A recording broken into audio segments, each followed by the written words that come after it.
Bugun men juda muhim mavzuni tushuntirib beraman. Nogironlik bo'yicha to'lovlar, imtiyozlar va ijtimoiy yordam masalasida 4,1 million so'mdan 6 million so'mgacha bo'lgan o'zgarishlar nimani anglatadi? Bu kimlarga tegishli? Kimlar shoshilmasligi kerak va eng muhimi, oddiy fuqaro bundan qanday foydalanadi? Bu ma'lumot faqat nogironligi bor insonlarga emas, ularning ota-onasi, farzandlari, turmush o'rtog'i, ish beruvchilar va hatto kelajakda bunday vaziyatga duch kelishi mumkin bo'lgan har bir oilaga taalluqli. Chunki nogironlik masalasi faqat tibbiy masala emas, bu daromad, ish, pensiya, davolanish, reabilitatsiya, hujjat va huquq masalasidir. Agar sizning oilangizda nogironligi bo'lgan inson bo'lsa yoki hozir tibbiy mehnat ekspert komissiyasidan o'tish, nafaqa, pensiya, subsidiya, protez ortopediya vositalari, dori-darmon yoki ishga joylashish masalasida qiynalayotgan bo'lsangiz, bu videoni oxirigacha ko'ring. Hozirning o'zida kanalga obuna bo'ling va like bosing. Chunki bunday huquqiy va ijtimoiy ma'lumotlar ko'pincha kech eshitiladi. Kechikkan odam esa puldan, imtiyozdan yoki muddatdan yutqazadi. Men avvalo masalaning ildizini sodda qilib tushuntiraman. O'zbekistonda nogironligi bo'lgan shaxslar uchun yordam tizimi yillar davomida asosan 3 ta yo'nalishga tayanib kelgan. Birinchisi nogironlik pensiyasi yoki nafaqasi. Ikkinchisi davolanish, reabilitatsiya va texnik vositalar. Masalan, nogironlar aravachasi, eshitish apparati, protez, ortopedik poyabzal. Uchinchisi ishga joylashish, soliq va kommunal yoki boshqa turdagi imtiyozlar. Oldin ko'p hollarda odamlar bitta muammo bilan duch kelardi. Hujjat ko'p, tushuntirish kam, pul miqdori esa real xarajatni qoplashga yetmasdi. Masalan, bir odamga eshitish apparati kerak. Qog'ozda imtiyoz bor, lekin amalda sifatli apparatning narxi yuqori. Yoki bola cerebral falaj tashxisi bilan reabilitatsiya kursiga borishi kerak. Bir kurs 2 million, 3 million, ayrim xususiy markazlarda undan ham qimmat. Oila esa bitta nafaqa bilan yashaydi. Shu holatda davlat yordami 5 million so'm chegarasida bo'lsa, u ayrim ehtiyojlarni qoplar, lekin hammasini emas. Endi ayrim yo'nalishlarda 6 million so'mgacha oshirilishi yoki shu miqdorgacha qo'llab-quvvatlash ko'zda tutilishi oilalar uchun sezilarli farq beradi. Bu yerda juda muhim narsani aytaman. Darkim 1 milliondan 6 milliongacha degan gap hamma nogironligi bor fuqaroga avtomatik ravishda ertaga 6 million so'm pul beriladi degani emas. Ko'p odamlar yangilikni eshitib, demak, men ham borib 6 million olaman deb o'ylaydi. Aslida bunday o'zgarishlar odatda maqsadli bo'ladi. Ya'ni muayyan xizmat, muayyan subsidiya, muayyan kompensatsiya, muayyan reabilitatsiya xarajati yoki muayyan ehtiyoj bo'yicha beriladi. Shuning uchun men bugun aynan kimlar e'tibor berish kerak, kimlar noto'g'ri kutmasligi kerak, qanday hujjat tayyorlash kerak, qayerga murojaat qilish kerakligini bosqichma-bosqich tushuntiraman. Birinchi navbatda nogironlik bo'yicha har qanday imtiyozda asosiy hujjat bu nogironlikni tasdiqlovchi ma'lumotnoma yoki elektron tizimdagi tasdiqdir. Odatda bu TAMEK, ya'ni tibbiy ijtimoiy ekspertiza orqali belgilanadi. Nogironlik guruhi birinchi, ikkinchi yoki uchinchi guruh bo'lishi mumkin. Bolalarda esa nogironligi bo'lgan bola maqomi qo'llanadi. Guruhning o'zi to'lov miqdori, yordam turi va muddatiga ta'sir qiladi. Masalan, birinchi guruh nogironligi bo'lgan inson doimiy parvarishga muhtoj bo'lishi mumkin. U ishga chiqa olmasligi, mustaqil harakatlana olmasligi, doimiy dori ichish yoki yordamchi vositaga ehtiyoj sezishi mumkin. Bunday vaziyatda 6 million so'mgacha bo'lgan qo'llab-quvvatlash, agar u reabilitatsiya vositasi yoki xizmat uchun berilayotgan bo'lsa, oilaning real xarajatini ancha kamaytiradi. Chunki parvarish xarajatlari bir martalik emas, oyma-oy davom etadi. Taglik, dori, transport, shifokor ko'rigi, tahlil, massaj, reabilitatsiya. Ikkinchi guruh nogironligi bo'lgan shaxs ayrim hollarda ishlashi mumkin. Lekin sog'lig'i sabab to'liq stavkada ishlay olmasligi yoki maxsus sharoit talab qilishi mumkin. Masalan, yurak operatsiyasidan keyin og'ir jismoniy mehnat qila olmaydigan inson bor. U kompyuterda ishlashi mumkin. Lekin ish joyi moslashtirilishi kerak. Qulay stol, qisqa ish vaqti, tibbiy ko'rikka borish imkoniyati, ba'zan transport xarajatini qoplash. Agar islohotlar doirasida ish beruvchiga yoki fuqaroning o'ziga ma'lum subsidiya berilsa, bu odamni uyda o'tirib qolishdan saqlaydi. Natijada u nafaqat yordam oladi, balki daromad topadi, soliq to'laydi, o'zini jamiyatdan ajralgan his qilmaydi. Uchinchi guruh nogironligi bo'lgan odamlar ko'pincha eng ko'p tushunmovchilikka duch keladi. Chunki tashqaridan qaraganda ular sog'lomga o'xshaydi, lekin ichki kasalliklar, umurtqa muammolari, ko'rish pasayishi, eshitish muammosi yoki surunkali kasalliklar odamning mehnat qobiliyatini cheklaydi. Ular uchun ham ayrim imtiyozlar bor, lekin hamma yordam bir xil berilmaydi. Shuning uchun 5 milliondan 6 milliongacha degan o'zgarish ham 3-guruhga avtomatik to'liq tatbiq qilinmasligi mumkin. Har doim yordam turi, ariza mazmuni va tibbiy xulosa hal qiluvchi rol o'ynaydi. Birinchi misol. Oilada 10 yoshli nogironligi bo'lgan bola bor. Bolaga yiliga 2 marta reabilitatsiya kerak. Har bir kurs 3 million so'mdan. Oldingi limit 1,5 million bo'lsa, oila birinchi kursni to'liq. Ikkinchi kursning esa faqat bir qismini qoplay olardi. Endi 6 million so'mgacha yordam ajratilsa, ikkita kursni to'liq yoki deyarli to'liq qoplash imkoni paydo bo'ladi. Bu faqat pul masalasi emas. Reabilitatsiya vaqtida olingan natija bolaning yurishi, gapirishi, o'ziga xizmat qilishi va kelajakda maktabga moslashishiga ta'sir qiladi. Ikkinchi misol, eshitishda muammosi bo'lgan pensionerga sifatli eshitish apparati kerak. Arzon apparat 1 million so'm bo'lishi mumkin, lekin u hamma holatda mos kelmaydi. Yaxshiroq apparat 4 million, 5 million yoki undan qimmat bo'lishi mumkin. Agar yordam 4-5 million bilan cheklansa, odam farqini o'zi to'laydi. Agar imkoniyat 6 milliongacha kengaysa, u o'ziga mosroq, sifatliroq vosita olishi mumkin. Natijada u odamlar bilan muloqot qiladi. Yolg'izlik kamayadi, ruhiy holati yaxshilanadi. Uchinchi misol. Bir yigit avtohalokatdan keyin harakatlanish imkoniyati cheklangan. Unga nogironlar aravachasi kerak, lekin oddiy aravacha emas, ko'chada yurishga, ishga borishga mos, mustahkam aravacha kerak. Arzon aravacha uy ichida yursa bo'ladi. Lekin ko'chada tez buziladi.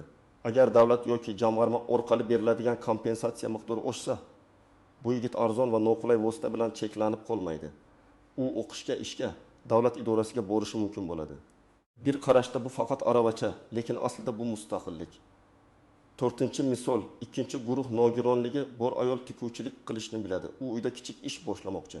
Unga tikuv mashinasi, stol, material va ro'yxatdan o'tish xarajatlari kerak.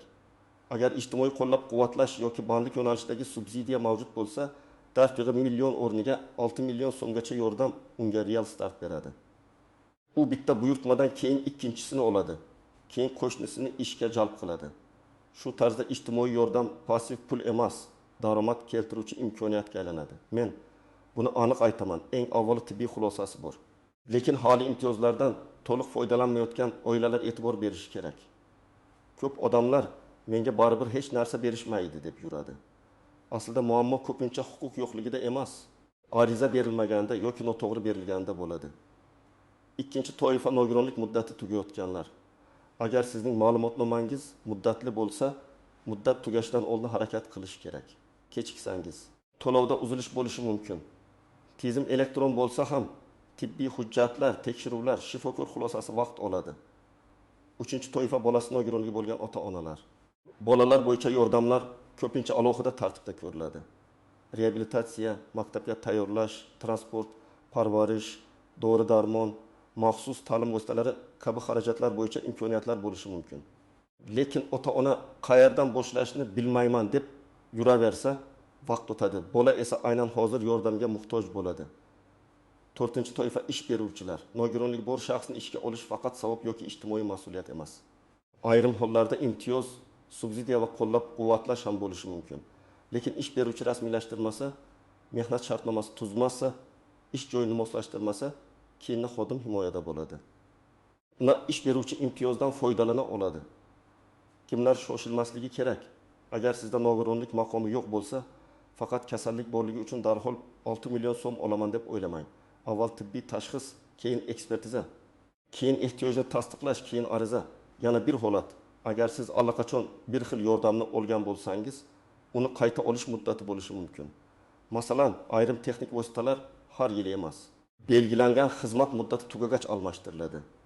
Endi eng muhim qismga kelamiz. Qonun va qarorlarda yozilgan yordamni olish uchun faqat men nogironman deyish yetarli emas. Har bir yordamning o'z sharti bor. Ba'zida fuqaro haqli bo'ladi, lekin hujjatdagi bitta xato sabab rad javobi bo'ladi. Birinchi nozik gap pul sizning qo'lingizga naqd berilmasligi mumkin. Ayrim hollarda mablag' xizmat ko'rsatuvchi tashkilotga o'tkaziladi. Mahsulot beriladi yoki xarajat qoplab beriladi. Masalan, reabilitatsiya kursi uchun pul to'g'ridan to'g'ri markazga o'tishi mumkin. Shuning uchun menga 6 millionni qo'limga berishadi degan kutish noto'g'ri bo'lishi mumkin. Ikkinchi nozik jihat, limit borligi hamma xarajat qoplanadi degani emas. Agar siz 80 million so'mlik vosita tanlasangiz, yordam 6 milliongacha bo'lishi, qolgan 2 millionni o'zingiz to'lashingiz kerak bo'lishi mumkin. Shuning uchun oldindan narx, shartnoma, hisob, faktura, xizmat turi va qoplash tartibini aniqlab oling. Uchinchi nozik jihat, tibbiy ko'rsatma muhim. Odam o'zi menga shu apparat kerak desa, bu yetarli bo'lmasligi mumkin. Shifokor yoki ekspert xulosasida aynan shu vosita yoki xizmat zarurligi ko'rsatilishi kerak. Masalan, oddiy aravacha emas, faol harakatlanish uchun mo'ljallangan aravacha kerak bo'lsa, buni tibbiy va ijtimoiy ehtiyoj asosida isbotlash kerak. To'rtinchi nozik jihat, yashash joyi va ro'yxat masalasi. Ko'p xizmatlar mahalla, tuman ijtimoiy xizmat markazi, poliklinika yoki hokimlik tizimi orqali yuradi. Agar odam bir joyda yashab, boshqa joyda ro'yxatda tursa, hujjat aylanishi cho'zilishi mumkin. Shuning uchun murojaat qilayotganda qaysi tuman mas'ul ekanini aniqlash zarur. 5-nozik jihat, daromad mezoni. Ba'zi yordamlar nogironlik maqomiga qarab beriladi. Ba'zilari esa kam ta'minlanganlik, oilaviy daromad yoki ijtimoiy reyestrdagi holatga ham bog'liq bo'lishi mumkin. Masalan, nogironlik pensiyasi alohida masala, moddiy yordam alohida masala, subsidiya alohida masala. Bularni aralashtirmaslik kerak. 6-nozik jihat, firibgarlardan ehtiyot bo'ling. Men sizga 6 million chiqarib beraman, oldindan 500 ming bering deydigan odamlar bo'lishi mumkin. Rasmiy to'lovlar uchun vositachi kerak emas.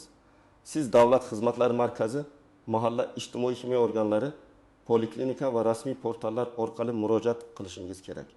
Agar kimdir pul so'rasa, albatta shubha qiling. 7-nozik jihat, nogironlik guruhi o'zgarsa, to'lov va imtiyoz ham o'zgarishi mumkin. Masalan, 2-guruhdan 3-guruhga o'tkazilsa, ayrim yordamlar kamayishi yoki bekor bo'lishi mumkin. Aksincha, holat og'irlashsa, qo'shimcha huquqlar paydo bo'lishi mumkin.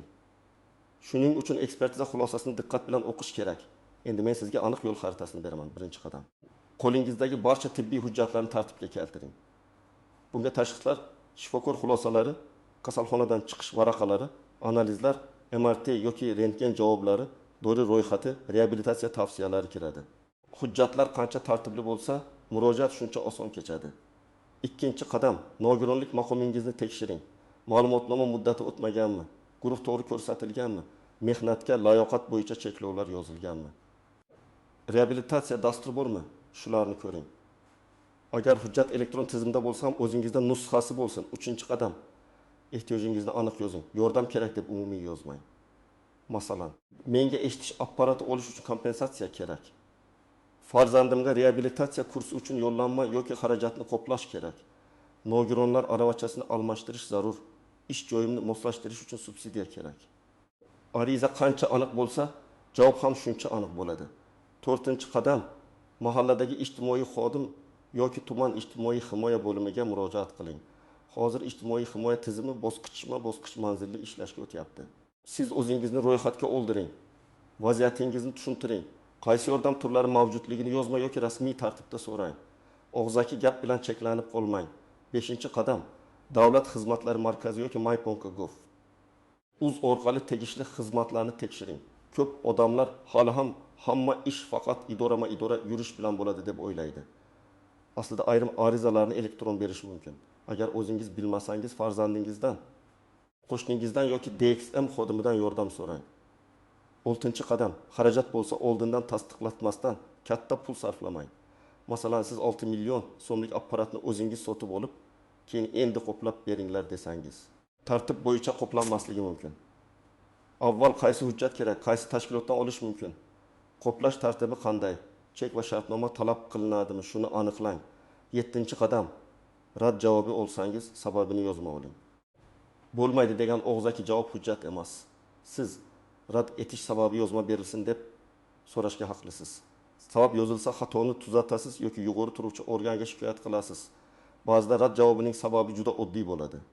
Bitta ma'lumotnoma yetishmagan, ariza noto'g'ri xizmatga berilgan, muddat ko'rsatilmagan. 8-qadam, ishga joylashish imkoniyatini ham ko'rib chiqing. Agar sog'lig'ingiz imkon bersa, faqat nafaqa bilan cheklanib qolmang. Bandlik bo'limiga murojaat qiling.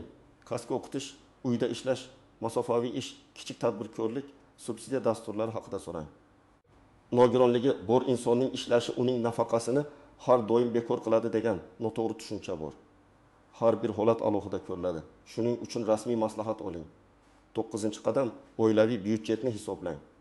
Agar sizga 6 million so'mgacha yordam olish imkoniyati bo'lsa, uni eng zarur ehtiyojga yo'naltiring. Masalan, birinchi navbatda sog'liqni tiklaydigan, harakatni yaxshilaydigan, eshitish yoki ko'rishni qo'llab-quvvatlaydigan, ishga chiqishga yordam beradigan narsalarni tanlang. Pul yoki limit bir martalik bo'lsa, uni tasodifiy xarajatga sarflab yubormaslik kerak. 10-qadam hujjatlarning nusxasini saqlang. Ariza raqami, qabul qilingan sana, mas'ul xodimning ismi, javob muddati, berilgan ma'lumotnoma, chek, shartnoma, xulosa hammasini alohida papkada saqlang. Keyin nizo chiqsa yoki qayta murojaat qilish kerak bo'lsa, sizda dalil bo'ladi. Men ekspert sifatida shuni alohida ta'kidlayman.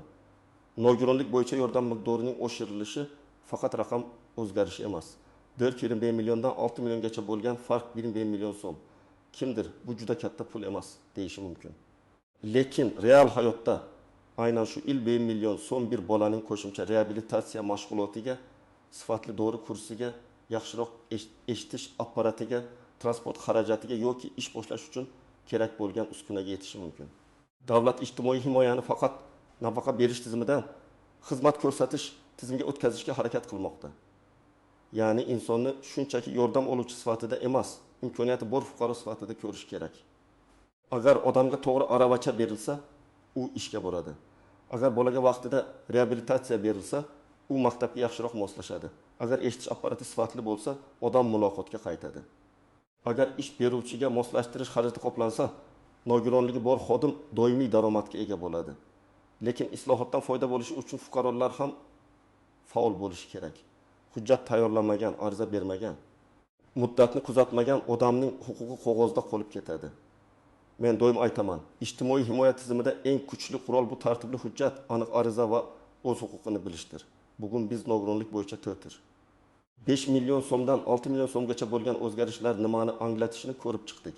Eng muhim xulosa shuki, bu hamma uchun avtomatik naqd pul degani emas, lekin ko'plab oilalar uchun reabilitatsiya, texnik vosita, ishga moslashish yoki boshqa maqsadli yordam imkoniyati kengayishi mumkin. Kimda nogironlik maqomi, tibbiy xulosa va real ehtiyoj bo'lsa, u albatta o'z huquqlarini tekshirishi kerak. Siz hozirning o'zida hujjatlaringizni ko'rib chiqing. Mahalla yoki ijtimoiy himoya bo'limiga murojaat qiling. Arizani aniq yozing va og'zaki javob bilan cheklanib qolmang. Agar siz yoki yaqinlaringiz bu mavzuda muammoga duch kelgan bo'lsangiz, izohlarda yozing. Qaysi yordamni olish qiyin bo'lyapti? Qayerda tushunmovchilik bor? Qaysi hujjat so'ralyapti? Men keyingi videolarda eng ko'p uchraydigan savollarni alohida tushuntirib beraman. Video foydali bo'lgan bo'lsa, like bosing. Kanalga obuna bo'ling va bu ma'lumotni nogironligi bor yaqinlari, ota-onalar, pensionerlar va ish beruvchilarga yuboring. Chunki bitta to'g'ri ma'lumot bir oilaning vaqtini, pulini va asabini tejashi mumkin.